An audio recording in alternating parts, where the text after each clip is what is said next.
완벽한 엄마의 건강 식단. 그런데 아이는 점점 지쳐가고 있을지도 몰라요. 엄마가 사랑으로 준비한 그 저칼로리 도시락이 아이에게는 부담이 될 수도 있어요. 엄마는 날씬해지고 아이는 성장에 영향을 받을 수 있습니다.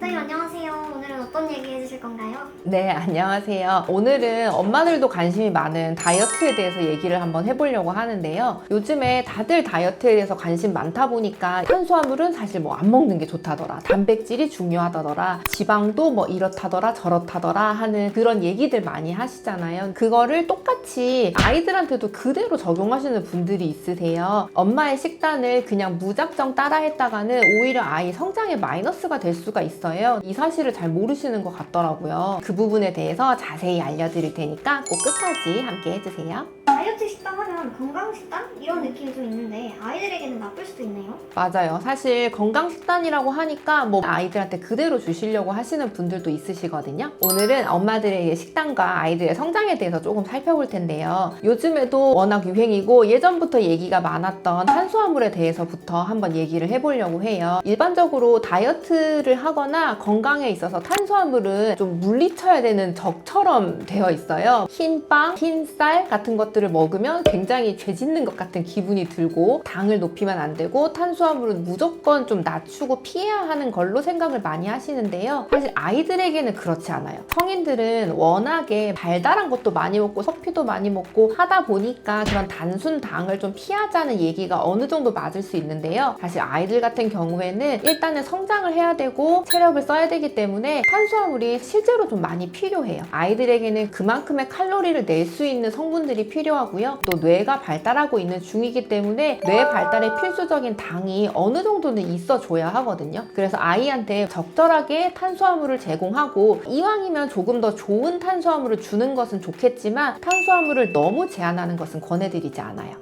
아이가 엄마를 따라서 너무 저탄수화물인 식단을 계속 먹게 되면은 세 가지 정도 문제가 발생할 수 있는데요. 그 중에 첫 번째가 뇌기능 저하입니다. 뇌 같은 경우에는 포도당을 주 에너지원으로 섭취를 하기 때문에 포도당이 어느 정도 일정 성분이 있는 것이 굉장히 중요해요. 탄수화물을 이제 적게 섭취를 하게 되면 이 포도당 자체가 부족해지면서 뇌로 가는 에너지가 좀 부족해질 수 있거든요. 그러다 보면 아이의 기억력이나 집중력에서 좀 마이너스가 될 수 있어요. 아이가 만약에 아침에 일어나서 아침 식사를 하지 않고 학교에 가게 되면 상대적으로 아침 식사를 하고 온 아이보다 뇌에서 쓸 수 있는 에너지가 적어지기 때문에 학습이라든지 기억이나 집중력에서 더 손해를 볼 수 있어서 엄마의 다이어트 식단을 따라했다가 아이한테 마이너스가 되는 경우라고 볼 수 있겠죠. 그리고 두 번째 문제는 에너지 부족의 문제인데요. 아이는 실제로 지금 성장하고 있기도 하고 굉장히 활동량이 많기 때문에 정말 신체를 움직이고 활동을 하는 데 있어서 체력이 필요해요. 그 체력은 칼로리 그리고 탄수화물에서 오는 경우가 많은데요. 이런 것들이 마찬가지로 너무 부족하게 되면 아이가 쉽게 지치거나 처지고 좀 누우려고 하고 이런 모습을 보일 수 있어요. 예를 들면 학교에서 체육활동을 한다거나 혹은 이제 하원 후에 놀이터에서 놀거나 할 때도 조금 더 많이 피곤해하고 제대로 활동을 못하는 모습을 보일 수도 있거든요.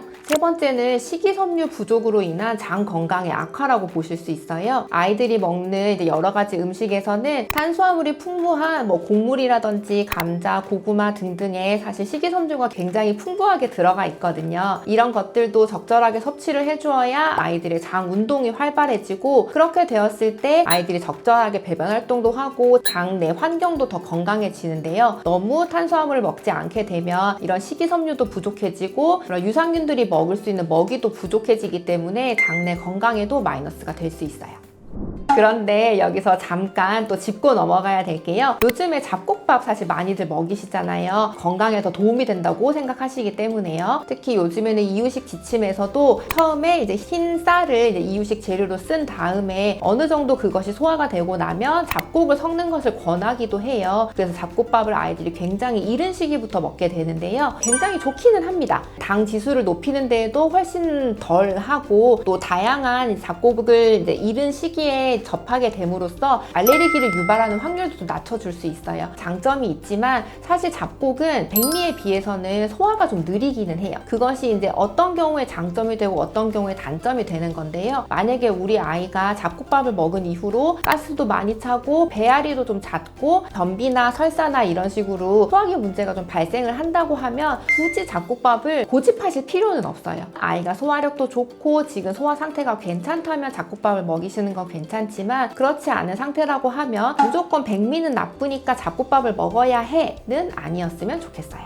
그리고 또 많은 부모님들께서 착각하시는 부분이 또 한 가지 있는데요. 뭔가 저지방 우유가 좋을 것 같은 느낌의 저지방 우유를 일부러 사주시는 분들이 있어요. 특히 아이가 조금 통통한 경우에는 살찔까봐 걱정돼서 저지방 우유 챙겨 먹이시는 분들이 있으신데요. 아이가 아직 어릴 때는 저지방 우유보다는 일반 우유를 훨씬 더 권해드리고 있습니다. 아이가 성장하기 위해서는 지방이 실제로 필요하기도 하고 유지방이 일부러 이제 제거된 저지방 우유는 조금 더 큰 아이들한테 권해드리고 있거든요. 아직 아이가 초등학교에 들어가기 이전이라면 일반 우유를 먹이시는 것을 권해드리고 우유량은 사실 너무 많을 필요는 없어요. 하루에 한 컵에서 2컵 정도이면 충분하고요. 사실 500ml가 넘는 너무 많은 양의 우유도 권해드리지는 않습니다. 초등학생 이상 정도 되는 아이가 비만이 있는 경우라면 그때는 저지방 우유도 한번 생각해 보실 수 있어요. 또 반대로 우유를 너무 많이 주는 것도 문제지만 또 너무 적게 주는 것도 문제가 될 수 있는데요. 오래전에 아토피가 많이 알려지고 아토피 치료가 시작될 때 단백질이 아이 아토피에 좋지 않다는 얘기들이 좀 있었어요. 단백질은 몸속에서 염증을 일으킬 수 있고 그 염증이 아이 아토피에 좋지 않다고 해서 아토피 질환을 앓고 있는 아이들에게는 계란이나 우유, 두부 그리고 단백질이 많이 들어가 있는 고기류는 피해야 한다고 알려져 있던 때가 있었어요. 그래서 그때는 일부러 이제 그런 음식들을 다 피해서 먹일 게 없다고 하는 경우들도 많았거든요. 그런데 최근에는 그런 지침들에서 조금 벗어나서 오히려 적절하게 단백질을 아이에게 공급을 해주어야 아토피 피부가 재생되는 데도 더 도움이 된다고 해서 지금은 굳이 그런 아이들에게도 단백질을 제한하지 않고 적절하게 먹이는 것을 권장하고 있거든요. 그런 식으로 단백질도 어느 정도 적정량이 제공이 되는 것은 필요합니다.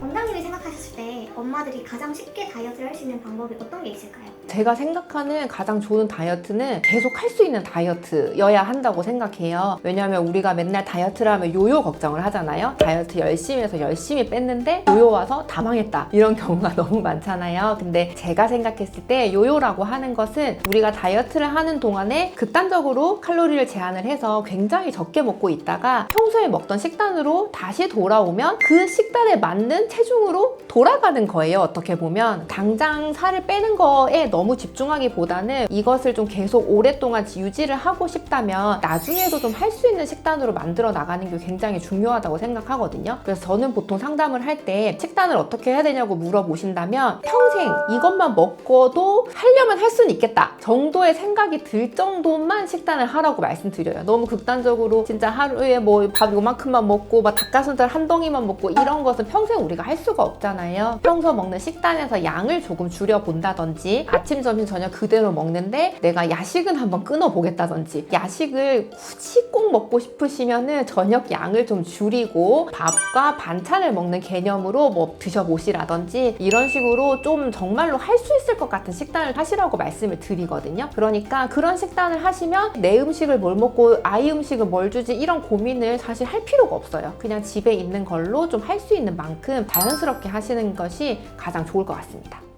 원장님이 생각하시는 다이어트 치트키는 없을까요? 뭐 하나만 해가지고 완벽하게 되는 게 있으면 너무 좋겠지만 사실 그런 거는 없다고 생각해요. 완벽한 건 아직 없다고 생각하고 요즘에 유행하는 뭐 위고비 삭된다 이런 것도 있지만 그것도 다 완벽하지는 않잖아요. 저는 당연히 이제 다이어트 한약을 늘 말씀을 드리기는 하는데요. 저는 다이어트 한약도 너무너무 완벽하다고 생각하지는 않습니다. 한약이 없어도 다이어트는 성공할 수 있어요. 식단 관리 잘 하고 운동 잘 하시면은 다이어트 하실 수 있거든요. 근데 거기 여기에 다이어트 한약이 들어가는 이유는 그 과정을 조금 더 쉽고 편안하게 좀 도와줄 수 있기 때문이라고 생각을 해요. 우리가 식단 관리를 하는데 아무것도 없이 식단 관리를 하려면 조금 힘들잖아요. 의지가 많이 필요하거든요. 그런데 한약을 좀 같이 복용을 하게 되면 그런 식단 관리를 하는데 조금 덜 힘들게 할 수 있는 여러 가지 이제 도움들을 좀 드릴 수 있어요. 입맛을 조금 떨어뜨려주는 뭐 약재를 쓸 수도 있고, 커피를 먹었을 때 카페인 때문에 약간 몸이 좀 흥분되면서 심장이 조금 두근거리고 하는 약간의 항진 활동이 있는 것 같은 이제 그런 식으로 약을 써서 조금 더 대사 활동을 높이는 쪽으로 약을 쓸 수도 있고요. 대장의 활동을 조금 더 활발하게 만들어주거나 노폐물을 배출하는 데도 도움을 줄 수 있어서 다이어트에 항상 숙제가 되는 변비를 해결하는 데도 도움이 되고, 다이어트를 하게 되면 아무래도 영양이 조금 부족해지는 경우들이 많아서 부족해지기 쉬운 미네랄을 좀 더 보충해 준다거나 혹은 영양 물질을 보충해 주는데도 한약이 도움이 될 수 있어요. 그래서 다이어트를 그냥 하는 것보다는 변비 해결에도 도움되고 모자란 영양분들도 조금 더 섭취할 수 있는 다이어트 한약을 함께 하시면 더 훨씬 좋을 것 같습니다.